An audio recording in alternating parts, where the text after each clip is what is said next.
Good evening, everybody, and welcome to Nerd Topic. You know, everybody has a hobby, a passion, a pastime, or maybe a full-out profession that they just get extra nerdy about. Well, I want to know what your nerdy topic is, and I want to talk about it. Tonight, we're going to delve into the world of movie magic, special effects, camera tricks, anything to just encapsulate the viewer into an experience. Tonight, it's a little bit more on a horror tinge. We have two special guests, Isabelle, Isel, and Hilton, Ariel, Ruiz. Thank you for being here, guys. Welcome. Make a little noise. Woo. Yay! Thank you. Thank you for having me. Thank you. Thank you for having me as well. Absolutely, yeah. Let's just say hi officially. Isabelle, say hi to everybody and tell us who you are and what you do. Hi, I'm Isabelle. I am a special and practical effects artist. I specialize in mainly horror and gore, but I do a little bit of everything.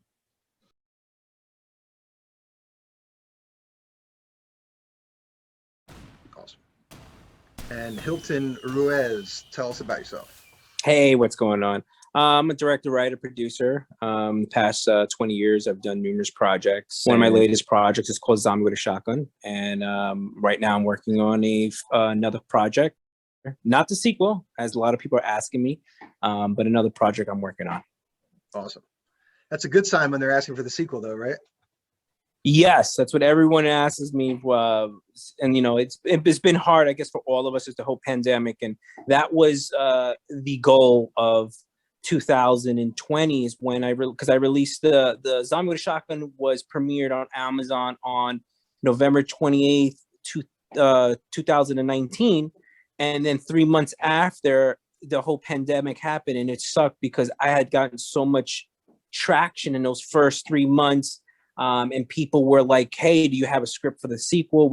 I had all these people. We were literally talking almost every other day with people of interest that wanted to come on board and help. And then just when that whole pandemic, everything went out the window.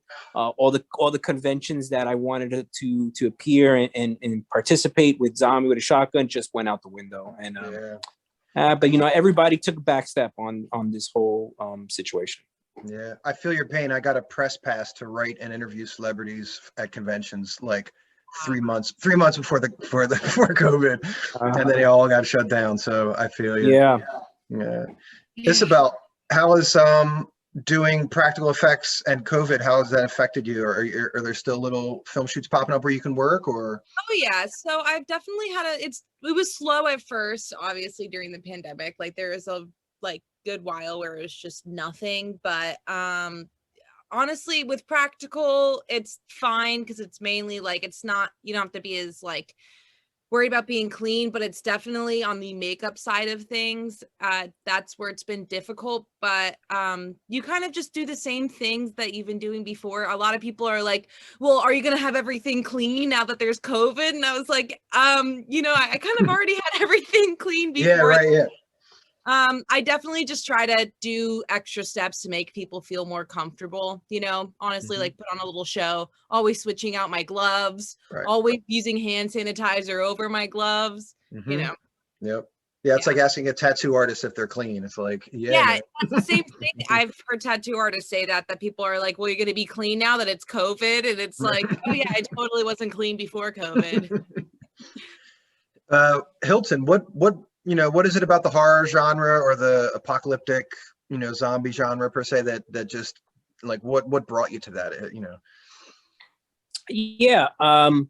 When I started doing filmmaking, it's I actually started in a time when they had the Brothers McMullen film and the whole sort of dialogue driven films where, and then Quentin Tarantino came out. And so in that sort of time and era, horror films were not as popular as they've become.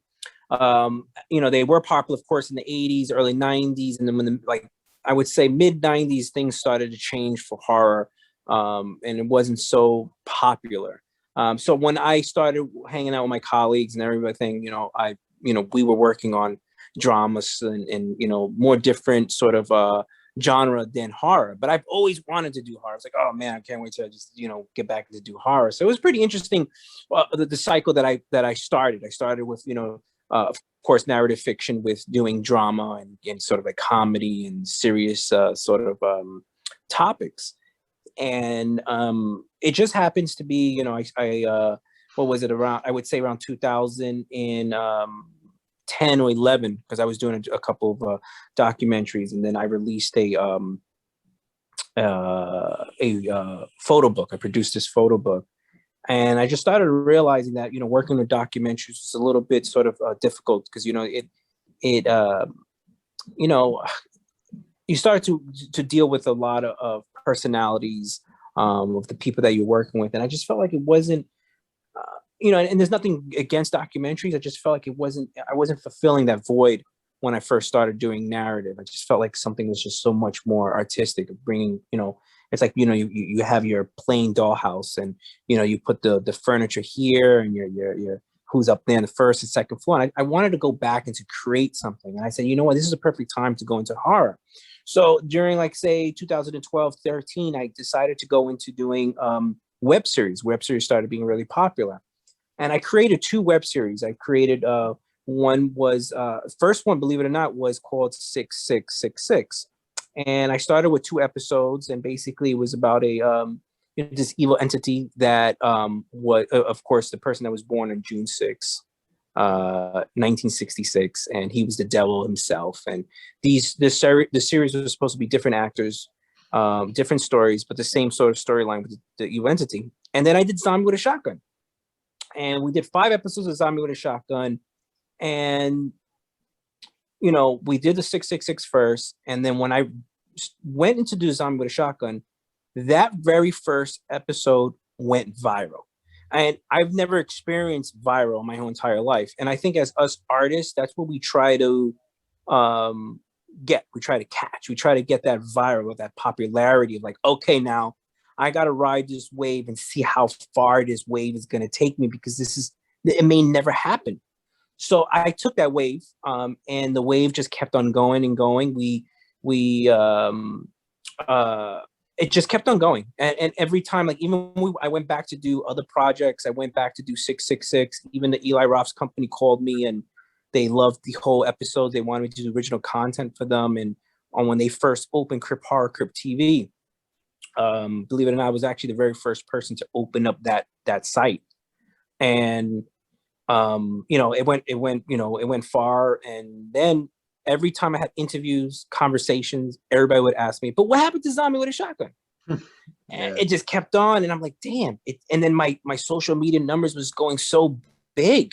Then we decided to do the comic, and then we did, you know, more artwork. And then we just said, screw it, let's do a campaign and do feature-length film. And then we finally did the feature-length film. And now we're trying to work on a video game and the sequel. So that's just basically how it all started. It just started for catching that viral wave, and just went with it. And I loved every step, you know, from it. You know, it was an amazing journey to where I am right now. So I appreciate that. Congratulations on all that success. That's fantastic. Thank you. Isabelle, same question. What is it about horror that you gravitated towards, or was it a journey? Tell us about that. I kind of have like 2 simple answers to that. I've always been like a little scaredy cat growing up, and I wasn't able to really watch horror movies until I was like a teenager, because I would just see, for like, you know, the longest time, whatever I'd watch, I'd like see it in my head. So learning about how like the monster was actually made and breaking it down, now being able to watch a movie and be like, that's literally, you know, I can watch anything. And if I'm freaked out, I'll be like, okay, well, this is how it's done. I never thought about that. I never thought that breaking it down would free you from it. Yeah. Oh yeah. And that was like a challenge to find, like, if a horror movie scares me, I'm like pretty impressed by it, because like most of the time I'm able to kind of look at it and be like, oh, well, this is how it was done. The other thing that kind of got me into horror, that like whole genre as like a career, I kind of didn't have a choice. I mean, not really, like, not many rom-coms need like blood and monsters. Yeah. So, yeah, I mean, mainly that, and I do a little bit of sci-fi, and very rarely does like a drama like need a couple scars and stuff. So, little mobster movies, but yeah, that's it. Pretty much just like that's what's needed. I'm usually recording that. Yeah, I have a fight scene that I might need you for. I might be calling you in a few weeks just to bruise I would somebody up. love to that with anything. I'm All always right, cool. Very fight cool. scene. So, it's hard. It's always a hard question to ask because I don't want to sound indelicate or make it seem like you guys aren't original or doing your thing. But do you have strong influences that you like undeniably favorite horror or horror character or horror series? Like, are there your top 10 that you just know have been like a strong influence? We'll start with Hilton. Say the question again. I'm sorry. Like, you know, influences as far as either a director or a specific movie or even a specific style of like Michael Myers, like that was just like the thing that like pushed you to say like, yeah, horror is going to be my, you know, your choice of medium or choice of genre. Yeah, you know, I love them all. I just love them all, and every time I look at them, you know, it could be from a Halloween to a Friday the 13th. It could be from an Exorcist. It could be from Conjuring, Sinister. It's just that whole, you know, that element of fear and horror, and you just look at it and say, damn, I want to do that. Yeah. And I think it's just so many things, and even like, you know, films that just has one like one moment in the film, you just want to watch it, you know, just like, oh man. So I wouldn't say there's not one particular film, but I enjoy many of them. You know, so I just love them all. I definitely love, you know, the Halloween series is definitely I would say one of my favorites, and just like many other people, and just yeah, I have so many of them, you know, and you there's so many of them that, you know, like even the other day I just decided to watch The Fly, you know, the original, not the original, the one with Goldblum, Jeff Goldblum, which actually was the remake from the original, the first remake. I know they're making another remake, and just even that, I haven't seen that in a long time. But watching, I was like, oh man, that is awesome, man. Mm-hmm. That whole sci-fi and having that horror element, loved it, and it just reminds me, just that's what I love doing. Yeah. I love that movie, man. He punches the wall. He's like, oh yes, I had to rewind it about like, you can't keep up with me, and I need somebody who could be a match to me. And he's punching the wall. Look what I can do. Look what I can do. It was such a good. Yeah. He did a great job. Like, yeah, I just feel like Jeff Goldblum took a turn, and he could have almost went into more leading man territory if the cards played a little different. And then he became a side man, and he's always like the jokester now, you know. But yeah. Good stuff. Isabelle, is there a, you know, do you lean towards one specific franchise of horror or? So not to be like biased, but I definitely love movies where the special and practical effects, like if, you know, the movie wouldn't probably be, it'd be like a shitty storyline without it. So I love Piranha. I love Cabin Fever.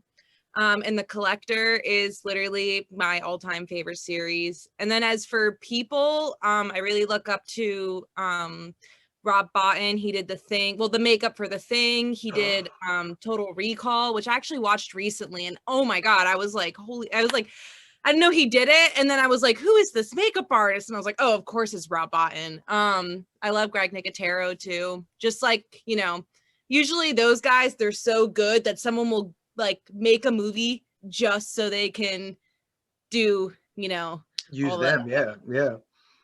So they're definitely like a lot of influence. Yeah, they're the rock stars of that department. Oh my god, yeah.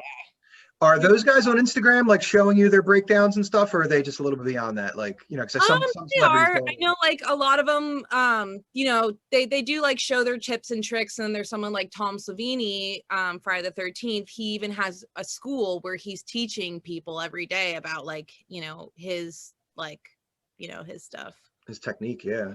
Yeah. So wow, it's very cool. They're very open about sharing their techniques and stuff. All right. You know, I always wonder how long someone will watch of a video, and you know, YouTube will always tell you like 10 minutes, and this episode will be about a half an hour. So just to give somebody the midway point, let's do a second where we just allow you guys to tell everybody where they could find you and really what they would call you for. So like Hilton, start us out and just like let us know the best way to get in touch with you if we want to like work with you or be a part of it or distribute your work or however that might work. Best way to contact you.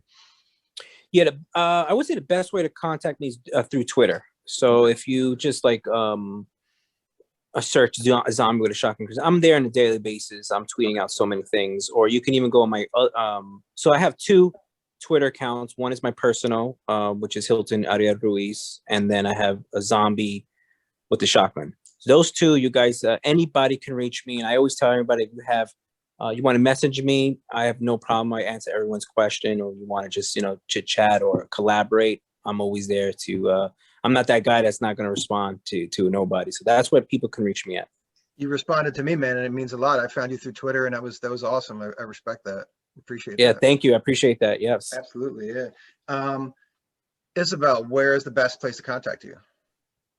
Well, you can find me. I'm pretty sure I'm the only Isabelle Isel that exists. So if you Google, I'll come up. But definitely Instagram. It's Izzy Oddity, IZZY Oddity. That's pretty much like where I mainly run most of my stuff and where you can find a lot of my professional contacts. And if this is our moment to plug, I also recently started a company that you can find on Etsy and Instagram at Trauma Queen Effects, where I make very cool.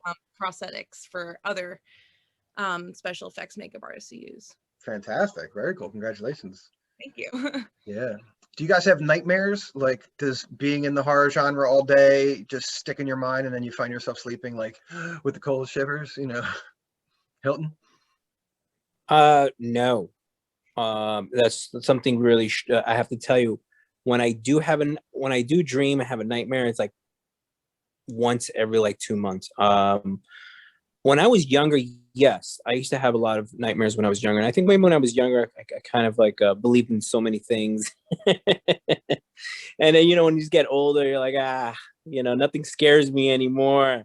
So it got to the point of just like, I don't know, just so immune to so many things and seeing things here, but, especially here in New York City, it's just so nuts and crazy. You see everything. And after a while, you're like, I'm not scared anymore or whatever. But no, I do dream. Don't have nightmares, though. I have to say, don't have like nightmares. Okay. Isabelle? Oh my gosh, yeah. But I definitely would say that my nightmares probably don't have as much to do with what I do. Like that doesn't really cause it or anything. It's probably helped it through the years. Like I was saying earlier, how like I couldn't watch scary movies, but what has to do with nightmares is sometimes if I'm like looking into something for too long, like I remember one day I had to do guts for a film. So I was really, looking at all these reference pictures and like trying to build stuff. And then I ate ramen.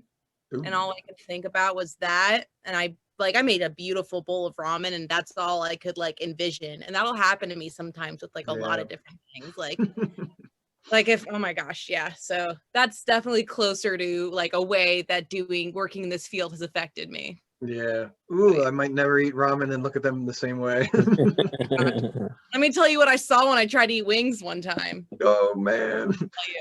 Maggots, Michael, you're eating maggots. Yes. Oh boy. There was some maggots in my wings, but because it was something I was working on that had to do with maggots, I saw my bone-in wings, and I haven't been able to look at them the same. Oh yeah. So this is kind of a double question. Like one question that I think will change, angled towards both of you guys. But if somebody on set needs to get makeup for, we'll say zombie with a shotgun. So Isabelle, it's you doing a zombie full, body, like at least hands, face, rips and stuff. And then obviously Hilton, you're directing it. How much does that complicate the process? Like how many hours beforehand? Are you there the whole time as a director? Obviously, Isabelle, you're doing it. Like, let's start with Hilton, but like, so I'm going to be the zombie. What do you tell me on set? Like, do I have to be there hours earlier or, how would you work that whole situation? Yeah, I probably would, if Izzy was going to be the makeup artist, I would, definitely collaborate with her and say, what do we need as a, are we going prosthetics? Are we going, what kind of makeup style are we going to do? And yeah, absolutely. How many hours, the makeup artist and, definitely, with zombie. Before. Yeah. You get it all. I give you a little example. When I did zombie with a shotgun, the guy was on like 6 hours and, on his face and his hands only. Wow. So we I made him come around, I think it was like noon, and we were ready to shoot around 6 or somewhere around that time. So yeah, it was like definitely a makeup and director collaboration. So I would ask her where would she think, how long of a job, for a certain makeup and what kind of prosthetics we're going to order and buy, or we're going to go free-handed. Depends how big the job is. So that's more like a production kind of thing. Right. Isabelle, anything else to chime in with that? I definitely agree with everything Hilton said. Honestly, I have been in situations where, you always have to plan anything when it comes to makeup, unless it's like a quick bruise or something. But I've been in situations where a director doesn't realize that it's their first, rodeo when it comes with that. And they'll be like, hey, you can do like a whole zombie head to toe, like right now in 10 minutes, right? And I'll be like, I'm out. Yeah, no. It usually, yeah, with that kind of stuff, it does require a lot of, conversations beforehand and a lot of planning, because if you want to shoot at, say, if you want a full zombie and you want to shoot at like, 8 p.m., you're going to have to get your actor there at least like 2 p.m. to have like a good quality full length thing. So it definitely takes a lot of planning and a lot of, planning. Okay, how long would this take? 4 hours? Like a zombie could be a 10-minute zombie to an 8-hour zombie, just depending on what the director wants, and his budget. Yeah. Do you bring your yes the magic name or the magic the one magic word, the budget, right? Yeah. How does that work? Is it generally that you're compensated for your supplies, like the director provides everything, or do you come in and just get paid, and are you expected to replenish your own supplies? Or you get the supplies that you bring in is so you get paid for that, and then you get compensated for that, but then you get paid for your work. But usually I've had a very few times where someone already had something they really wanted to use, but most of the time the makeup artist brings all their own stuff. Got you. Yeah. Hilton, you must have a whole process and it's all figured out, because you have so many episodes where obviously the makeup is a part of it. Yeah, it was pretty interesting when we did Zombie with a Shotgun.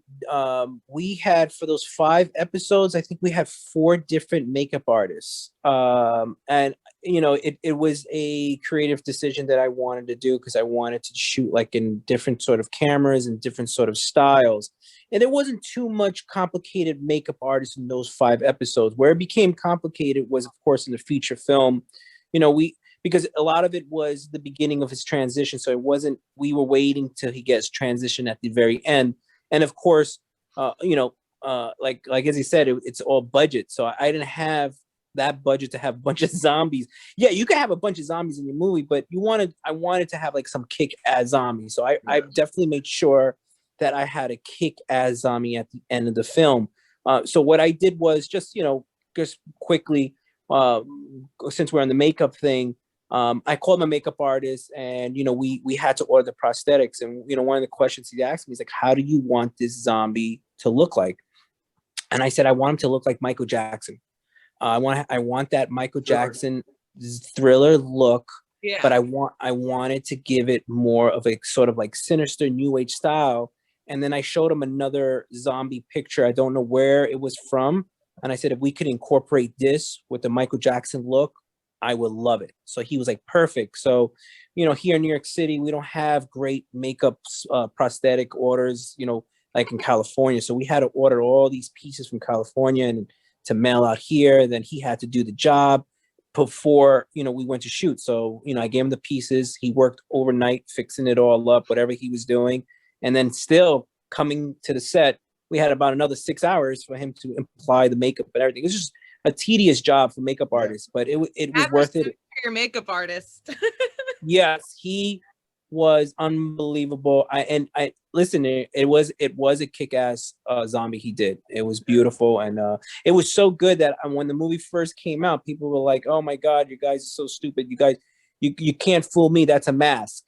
And you wouldn't believe how many people said it was a mask. I was like, wow, that's a compliment, because it was not a mask. It was a real makeup job. Yeah. But yeah, I mean, the makeup is just unbelievable. And it's, and again, going back to budget, it's a hit or miss. And we felt, the producer and I, we felt that it had to be a hit for the film to work. And so we just went all out on that makeup, that last scene. Yeah. I have mad respect for that, because a lot of people will put all their budget into like everything else, and then they'll be like, here's $10 for your monster. Yeah. And I'll tell you, we paid top dollar for it. We said, screw it. We went all out.